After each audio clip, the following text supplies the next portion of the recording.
झारखंड की जनजाति में आज हम देखेंगे उरांव जनजाति। उरांव जनजाति के बारे में हम देखेंगे कि किस प्रकार से आने वाले कॉम्पिटिशन एग्जामिनेशन के लिए यूजफुल होगा।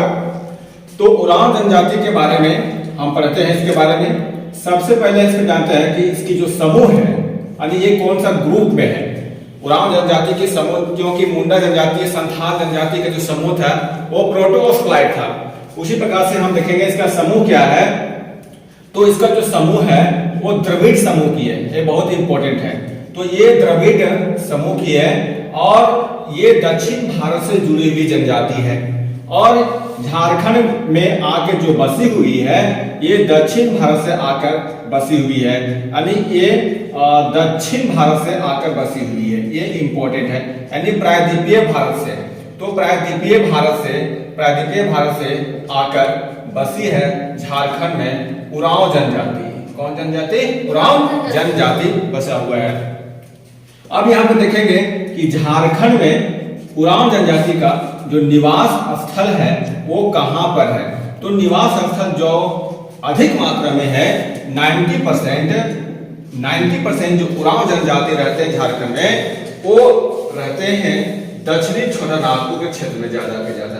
तो दक्षिणी छोटा नागपुर जो है, दक्षिणी छोटा नागपुर का जो हेड क्वार्टर है वो रांची है। तो दक्षिणी छोटा नागपुर के क्षेत्रों में सबसे अधिक संख्या में उरांव जनजाति के लोग रहते हैं। अब यहाँ पे देखेंगे कि उरांव जनजाति का भाषा, इन लोग कौन सी भाषा बोलता है। तो भाषा जो है इन लोग का द्रविड़ समूह की भाषा है, द्रविड़ समूह परिवार की भाषा है। और इनकी जो भाषा है उनकी भाषा को हम लोग बोलते हैं क्रुक बोलते हैं। क्या बोलते हैं इसको? क्रुक बोलते हैं। और क्रुक का जो मीनिंग है वो होता है मनुष्य होता है। क्या होता है? मनुष्य होता है, यानी मैन होता है। यहाँ ये चीज को ध्यान में रखना। तो उरांव जनजाति से संबंधित ये चीज है।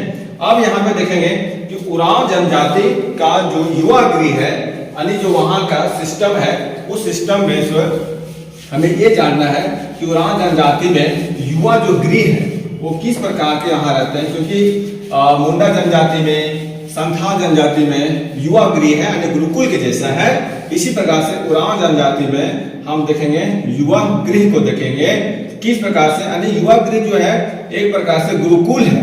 क्या है? गुरुकुल है इसमें आपका। तो गुरुकुल के जैसा यहाँ पे एजुकेशन दिया जाता है इन लोग का। आपने जो कल्चरल है, आपने जो संगीत है, नाच है, गान है, उस प्रकार से यहाँ से दिया जाता है। तो युवा गृह को उरांव जनजाति में जो बोलते हैं उसको बोलते हैं धुमकुरिया बोलते हैं। क्या बोलते हैं इसको? धुमकुरिया बोलते हैं। अब यहाँ पे उरांव जनजाति में दो प्रकार से धुमकुरिया है, एक लड़कों के लिए और दूसरा लड़कियों के लिए।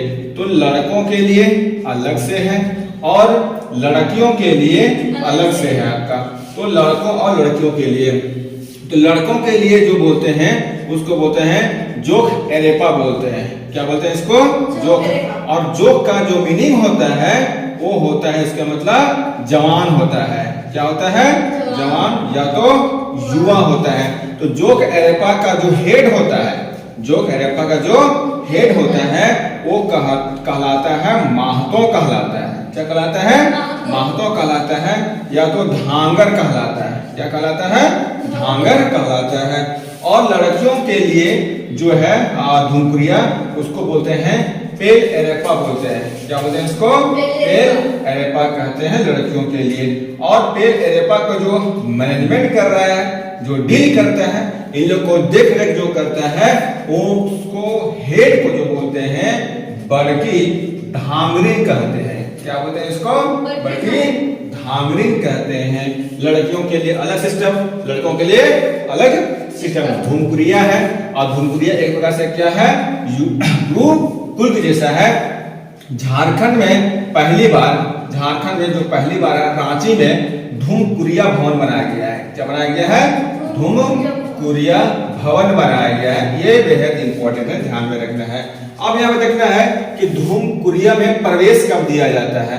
तो तो उरांव जनजाति में दो चीज आगे यहाँ पे कहीं कहीं आपको दो डेट मिलेंगे कि 10 से 11 वर्ष की आयु में या तो 11 से 12 वर्ष की आयु में प्रवेश दिया जाता है। इसमें धूम कुरिया में दिया जाता है। अब यहाँ पे देखना कि धूमकुरिया में प्रवेश के लिए धूमकुरिया में प्रवेश के लिए क्या किया जाता है, तो प्रत्येक 3 साल पर मेंबर लिया जाता है। प्रत्येक 3 साल पर मेंबर लिया जाता है और 3 साल में जो मेंबर लिया जाता है वहां पर एक प्रोग्राम आयोजित होती है जिसको बोलते हैं सरहुल। क्या बोलते हैं इसको? सरहुल त्योहार का आयोजन होता है और सरहुल त्योहार के आयोजन पर मेंबर दिया जाता है। और ये जो मेंबर समाप्त होता है कि कोई व्यक्ति मान लिया कोई बच्चा है 10 से 11 साल का या 11 से 12 साल का बच्चा है, अगर धूमकुरिया में एंट्री लिया, धूमकुरिया में पढ़ रहा है, लिख रहा है, तो उसी कब समाप्त होगा? तो समाप्ति की बात करें तो धूमकुरिया की समाप्ति कब होगी? जब शादी ब्याह हो जाएगा। क्या हो जाएगा? शादी ब्याह हो जाएगा, तब इसकी जो सदस्यता है वो क्या हो जाएगा? समाप्त हो जाएगा। धूमकुरिया से सदस्यता क्या हो जाएगा? ये निकल जाएगा। तो धूमकुरिया जो है यहाँ पर एक प्रकार से कहोगे गुरुकुल शिक्षा है। और धूमकुरिया में इन लोगों को क्या दिया जाता है? तो धूमकुरिया में इन लोगों का शिक्षा दिया जाता है। इन लोगों को जो सांस्कृतिक है, इन लोगों का जो सांस्कृतिक है, जैसे नाच है, गान है, संगीत है, शिकार करना, ये सब की शिक्षा दिया जाता है। कहां पर? धूमकुरिया में। तो युवा गृह सबसे इंपॉर्टेंट है उरांव जनजाति की, कि इनके युवा गृह को क्या बोलते हैं? धूमकुरिया बोलते हैं हमको। धूमकुरिया जो भवन बनाया गया है वो कहाँ बनाया गया है? रांची में। लड़कों के लिए अलग से धूमकुरिया है जिसको क्या कहा गया है? जोख एरेपा।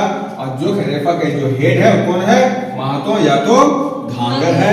जोख का मतलब होता है जवान, युवा। ठीक है। अब यहाँ पे धूमकुरिया में जो प्रवेश है, धूमकुरिया में प्रवेश की जो आयु है वो आपको या तो 10 से 11 वर्ष या तो 11 से 12 वर्ष के बीच में दे दिया जाता है। तो उरांव जनजाति से संबंधित आपका ये वीडियो पार्ट 1